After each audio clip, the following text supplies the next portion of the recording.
UPPL দলৰ হৈ আজিৰ এই প্ৰেছ মিট জৰিয়তে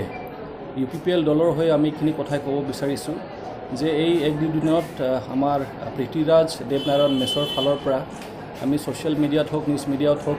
এই দুই এষাৰ কথা মন্তব্য তেখেতৰ আমি শুনিবলৈ পাইছোঁ আৰু বিশেষকৈ তেখেতে আমাৰ UPPL দলৰ বিশেষকৈ যিজন সভাপতি প্ৰমোদ বড়ো ডাঙৰীয়াৰ বিষয়ে দুই এষাৰ কথা কৈছে তাৰ ভিতৰত এটা ডাঙৰ এলিগেশ্যন এটা আছে যে প্ৰমোদ বড়োই হেনো আমাৰ পৃথ্বীৰাজ দেৱনাৰায়ণ মেছক এটা দায়িত্ব দিছিলে নৱকুমাৰ শৰণীয়াৰ লগত লগ কৰিবলৈ আৰু তেখেতক এটা প্ৰপ'জেল দিবলৈ কিন্তু আমাৰ UPPL দলৰ হৈ এটা স্পষ্ট কথা ক'ব বিচাৰিছোঁ স্পষ্টীকৰণ দিব বিচাৰিছোঁ যে সেইটো কমপ্লিটলি মিছা বেছলেছ তাত কোনো যুক্তি নাই কাৰণ আমাৰ প্ৰমোদ বড়ো ডাঙৰীয়াই কেতিয়াও তাক এইখিনি দায়িত্ব দিয়া নাই যে তেখেতৰ লগত বা নৱকুমাৰ শৰণীয়াৰ লগত হীৰা শৰণীয়াৰ লগত কথা পাতিবলৈ যাব লাগে বুলি আৰু আমি চাই আহিছোঁ যে প্ৰমোদ বড়ো ডাঙৰীয়াই সদায়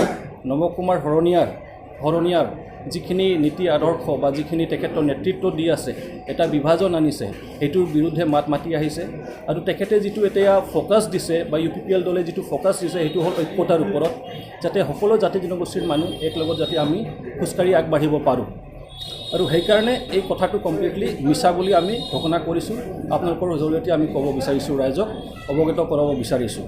দ্বিতীয়তে কথাটো হ'ল যে আপোনালোকে অলৰেডি চাইছে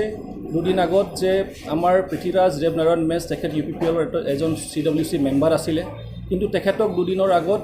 অব্যাহতি দিয়া হ'ল ৰিলিজ কৰি দিয়া হ'ল আৰু তাৰ বহুকেইটা কাৰণ আছে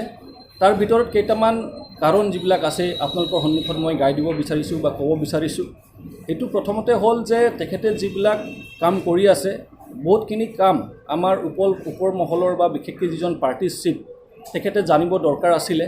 কিন্তু তেখেতৰ উইদাউট হিজ নলেজ উইদাউট তেখেতৰ কনচেণ্ট তেখেতে বহুতখিনি কাম আগবাঢ়ি লৈ গৈছে তাৰ ভিতৰত এটা হ'ল যে আমাৰ BTR একৰ্ড সেইখিনি ইমপ্লিমেণ্টেশ্যনৰ কথা যিটো আহিছে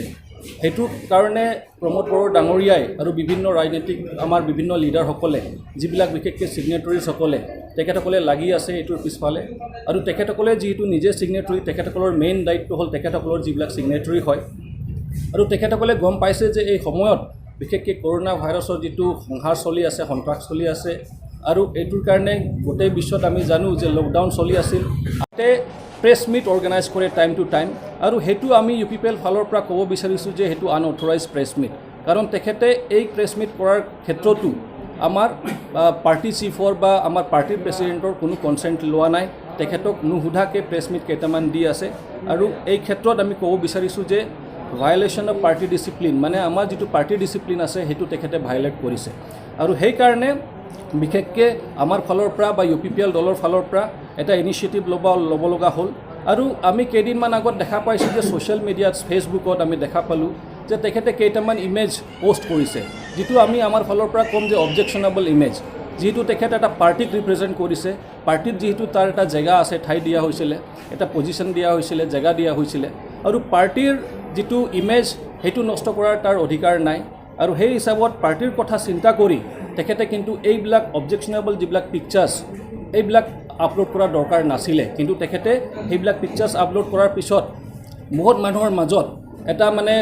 মানে বিভ্ৰান্তি এটা সৃষ্টি হৈছে এটা ৰং মেছেজ কনভে কৰা হৈ আছে বিশেষকৈ যিবিলাক যুৱ এছাম আছে যুৱকসকল আছে ইউথছ আছে তেখেতসকলৰ প্ৰতি এটা ৰং মেছেজ গৈছে আৰু সেইটোক আমি কমপ্লিটলি আমি কণ্ডেম কৰিছোঁ তেনেকুৱা ধৰণৰ হ'ব নালাগে সেইটোও ওৱান অফ দ্য ৰিজন আছিলে আৰু আমি দেখা পাইছোঁ যে তেখেতে কেইটামান কেছো ফাইল কৰিছিলে সেই যিবিলাক কেছ ফাইল কৰা হৈছিলে সেই ক্ষেত্ৰতো তেখেতে কিন্তু পাৰ্টিৰ চিফৰ বা পাৰ্টিৰ প্ৰেছিডেণ্টৰ কনচেণ্ট লোৱা নাছিলে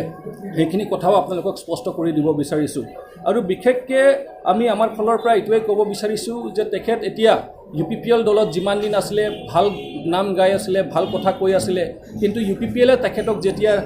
ৰিলিজ লেটাৰটো দিলে সেই সময়ত তেখেতে আমাৰ প্ৰমোদ বড়ো ডাঙৰীয়াৰ এগেইনষ্টত এলিগেশ্যনছ আনি আছে এটাৰ পিছত এটা এলিগেশ্যনছ আনি আছে তাৰ ভিতৰত এটা এলিগেশ্যনছ হ'ল কি তেখেত হেনো দিল্লীৰ পৰা হিউজ এমাউণ্ট এটা লৈ আহিছে হিউজ এটা টকা পইচাৰ কিবা এটা তেখেতে লৈ আনিছে ইলেকশ্যন খেলাৰ কাৰণে কিন্তু সেইটো আমি UPPL দলৰ হৈ আমি সেইটো ডিনাই কৰিছোঁ যে সেইটো মিছা সঁচা নহয় এইটো মিছা কমপ্লিটলি ফল্ছ ন' ডাউট আমাৰ ৱেল উইচাৰ্ছ আছে ডনাৰ্ছ আছে যিবিলাকে নিজৰ ইচ্ছাত ডনেশ্যন দি আছে আৰু সেইটো আমি জানো যে সকলো পলিটিকেল পাৰ্টিয়ে ডনেশ্যনছবিলাক একচেপ্ট কৰে বা তেখেতসকলৰ ৱেল উইচাৰ্ছ থাকে, সেইটো বেলেগ কথা। কিন্তু তেখেতে যিটো এলিগেশ্যনছ এটা আনিছে যে হিউজ এমাউণ্ট, এটা ডাঙৰ পৰিমাণৰ এমাউণ্ট দিল্লীৰ পৰা আহিছে ইয়াত, সেইটো কমপ্লিটলি মিছা। লকডাউন চলি আছিলে, বন্ধ আছিলে, আৰু সেই ক্ষেত্ৰত আমি জানো যে বহুতখিনি কাম পিছুৱাই গৈছে বা বহুতখিনি কাম স্থগিত হৈছে, আগবঢ়াব পৰা নাই। আৰু সেইকাৰণে আমি জানো যে সঁচাকৈ BTR একৰ্ড ইমপ্লিমেণ্টেশ্যনৰ কাৰণে 6 মাহৰ কথা লোৱা হৈছিলে, কিন্তু হয়তো এটা এমাহ উকলি গ'ল, দেৰি হ'ল, 7 মাহ হ'ল। তো এইখিনি ক্ষেত্ৰত কিন্তু আমাৰ প্ৰমোদ বড়ো ডাঙৰীয়াই অলৰেডি এটা মানে নিজৰ ফালৰ পৰা যিখিনি এটা ছিগনেটাৰী হিচাপত যিটো দায়িত্ব পালন কৰিব লাগিছিল সেইখিনি ফ'ল' আপ তেখেতে কৰি আছে, বা যিমান ছিগনেটাৰী আছে তেখেতসকলৰ এটা দায়িত্ব আছে সেইটো ফ'ল' আপ কৰা, প্ৰমোদ বড়ো ডাঙৰীয়াৰ এইটো দায়িত্ব আছে। কিন্তু আজিৰ তাৰিখত আমি চাইছোঁ যে এই বিষয়টো লৈ আমাৰ পৃথ্বীৰাজ দেৱনাৰায়ণ মেছে নিজে এটা মধ্যস্থকাৰী হিচাপত কাম কৰিছিলে বা মিডিয়েটৰ হিচাপত আছিলে, কিন্তু তেখেতে নিজেই থুলুংগা বসুমতাৰীৰ লগত মিলি